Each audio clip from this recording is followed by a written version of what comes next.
Hi, and welcome back to your crafty place. This is Beth.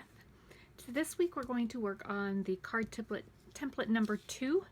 I do need to update it, but basically you will have 4 pieces. 3 of them will be 2.5 by 1.25, and then one strip here that is 1 by 4.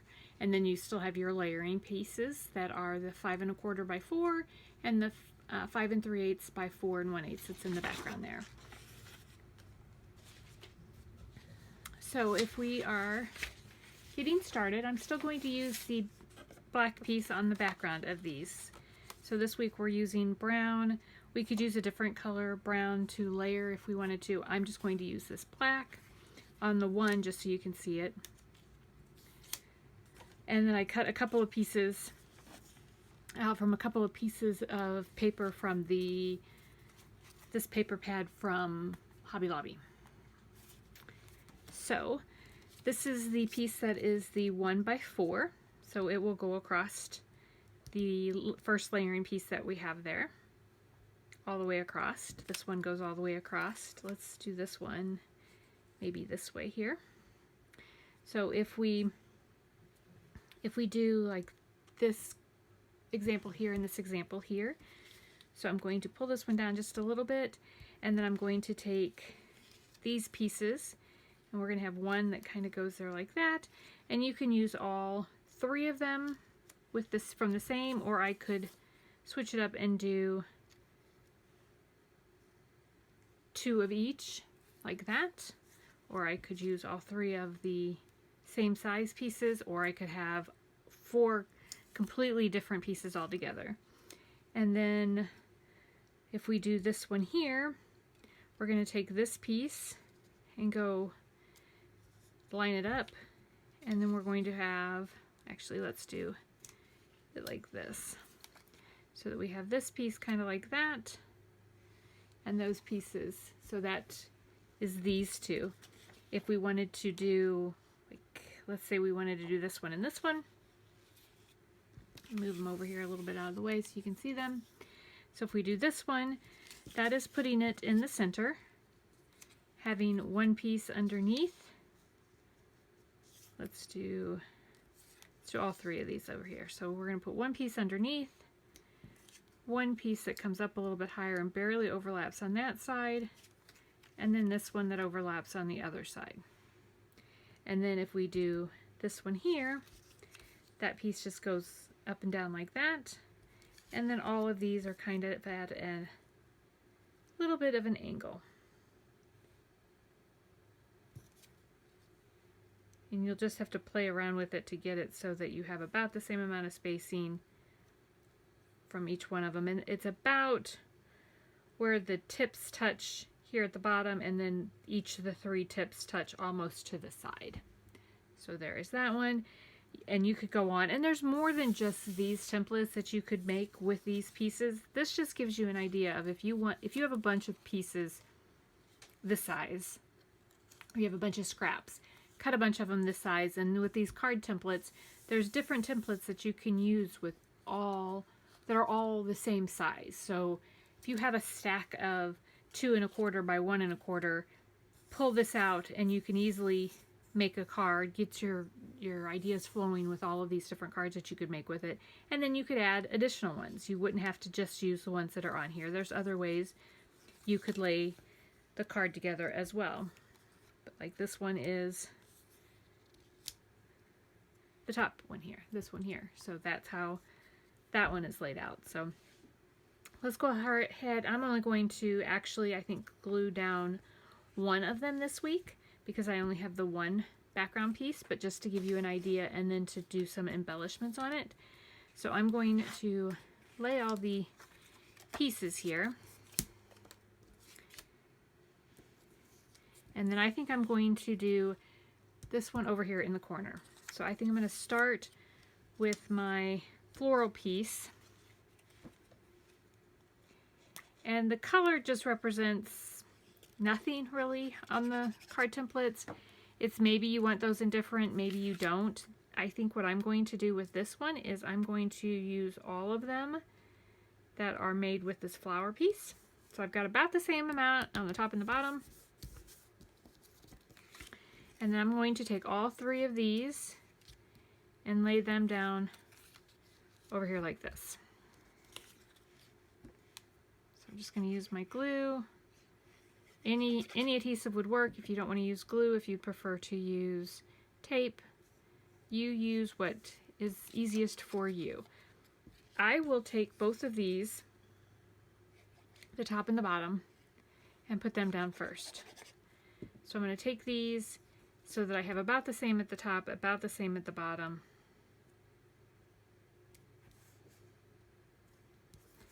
And then my center one is going to be centered between the 2 of those. So in this case, I have a lot more space than what I have on these. I'm perfectly okay with that.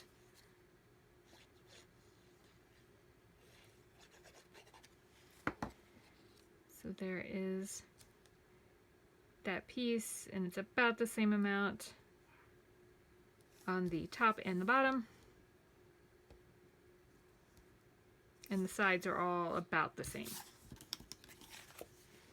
I'm going to go ahead and glue this part of the card down onto my black layering piece.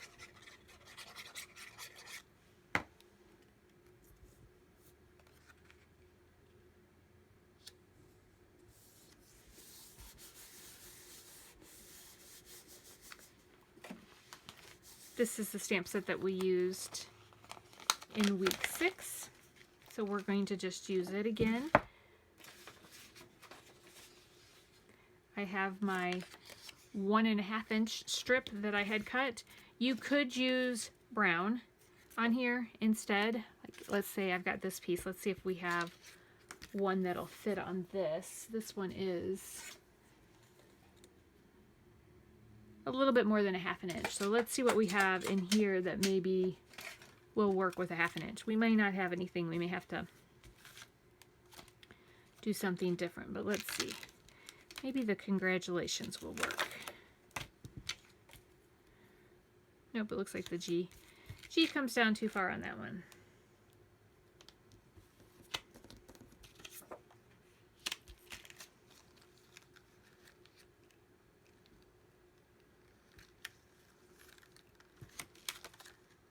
I think the thank you will work. Let's do the thank you.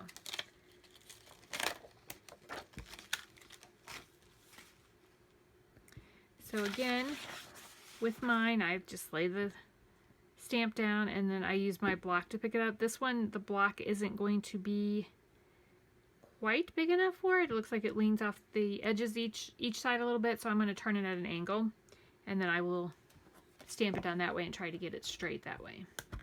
So I'm going to go ahead and ink up my stamp.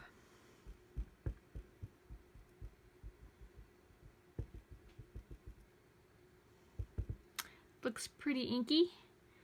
So now I'm going to try and make sure that I get it on there as straight as I can in the center, and then drop it down, rub my finger across it, let it sit there.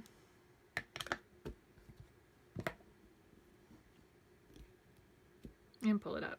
Didn't get it very straight, but I think it'll be okay. I'm going to go ahead and wipe this off.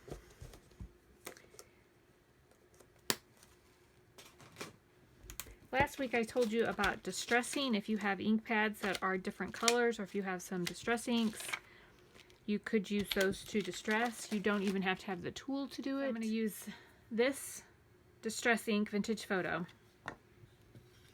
And first I'm going to see how big I want this. So I want this to kind of fit across here like this. I've smeared it just a little bit, which is not great, but what we're about to do will fix that. I want about the same amount of space on each side of this, so I'm just going to take my scissors and try and cut a straight line. What we're about to do will modify it, or we'll conceal the edges a little bit, so if you don't cut it perfectly straight, you'll be okay. And we've done this before, so we're just going to take this Distress Ink pad and we're just going to kind of go along the edges. If you had black soot, you could also do this with black soot. turning around here, get all my edges. Try to keep my fingers from getting in it too much.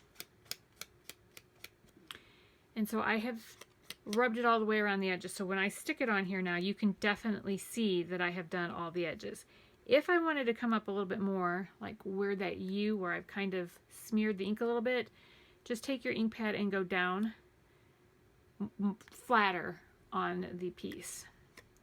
Before, I had the piece kind of at an angle and my stamp pad kind of at an angle. Now I'm keeping them flat. And I'm just going across it. So now it kind of looks older because I've taken that ink pad and run it around the edges and over the sides.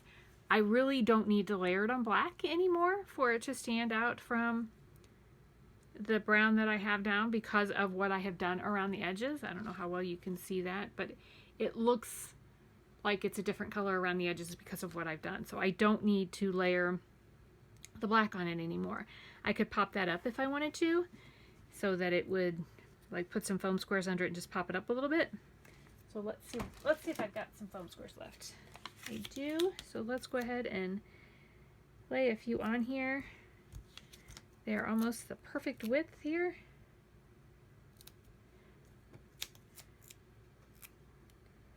I think I need 2 more, so we'll go ahead and stick those on there.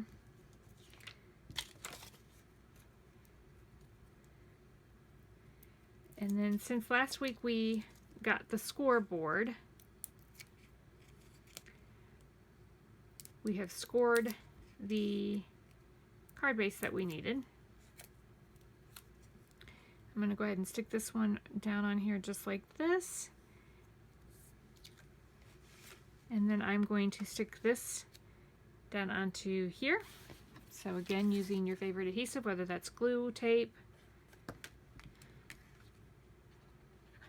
strictly up to you. And it doesn't have to be the same all the time. If you have both and you like the glue for the embellishments, but you want tape to be able to put it down to your card front, that is up to you how you want to do that. Just a small white border all the way around this card. And then the same as what we did last week, we could take and punch out some holes with our hole punch, or just our cheapy hole punch if we wanted to. Or we could take and use some of the distress ink and rough up the edges of the card template or the card layering pieces. You could take a pen and add some little dots around there if you wanted to. You don't have to add any embellishments. It looks good the way it is. But you could add some of the diamond dots, or if you've expanded your collection, if you have some like pops of color from scrapbook.com, or some, this is from Walmart, I think. Maybe. Nope, I take that back. This is Hampton Art. You could do any of those. You could do a lot of different things to put some embellishments on here if you wanted to. But I do want to show you on the scoreboard. So if we didn't want to do embellishments on there, and I probably should have done this one this way, but we've got our scoreboard, but we don't have a embossing folder or a machine yet to have embossing folders with. We're going to stick our card layering piece in here, and we're going to take our scoring tool, and we're just going to decide where along here do we want to score. And maybe you don't want to score on the 5 1/4 inch side. Maybe you want to score on the 4 inch side so that you turn it and you have the stripes going down. It's up to you. But I'm going to start, I'm going to do a 1/2 inch of the first one. And then I think I'm going to do a 1/4. And then I think I'm going to do a 1/2. And then a 1/4. And then a 1/2. And a 1/4. And then a 1/2, and then a 1/4, all the way down, doing the same thing. You could do it however you wanted. But now you have some texture in your card, depending on which side you want to use it on. Up to you, doesn't matter. But now you have some texture in your card and you didn't have an embossing folder. If you wanted to, you could put it in here and go and do a similar thing. But maybe this time you want to just do 3 1/4 and then skip over 1/2 inch and then do 3 more 1/4 and then skip 1/2 inch and 3 more lines 1/4 and then skip over 1/2 inch and maybe do another one 1/4. So now you have some texture to your card base or your card layering piece. So then you could take that same distress ink that we have, if you wanted to give it a little more texture. I would probably do it on the raised side. This is the indented side. This is where we ran it through our scoreboard. I'd probably turn it over to do this so that it caught it. But you could then take your distress ink and kind of run it across a little bit. Turn it and do it on both sides here. So that gives you a little bit of color to the background. I'm going to grab my water here really quick. Clean this up a little bit. Just so that I don't get it on my cards, because I drop things so much I don't want to get it on the wrong side. So now if I wanted to take those other pieces that I had here and do another card design with it, I would probably get more paper because this is all kind of plain with the stripes. But I could then take it, let's see, do I have one on here? Let's maybe do this one here. So we'll move this up a little bit. We'll put this one up here, this one over here, and then this one like this. And then if we put something like the Thinking of You or the Get Well Soon, something like that on there, or if you had a Father's Day, if you were trying to make a Father's Day card, this would be a good Father's Day card because the colors are more masculine, or can appear more masculine. And then you could put it on a darker card base, like a dark brown instead of a black, to have it that around the edge. So that's a way that you can do get some texture in the back of your card without having to have an actual embossing folder. So hopefully you guys enjoyed, and I will talk to you again soon for another card. Bye.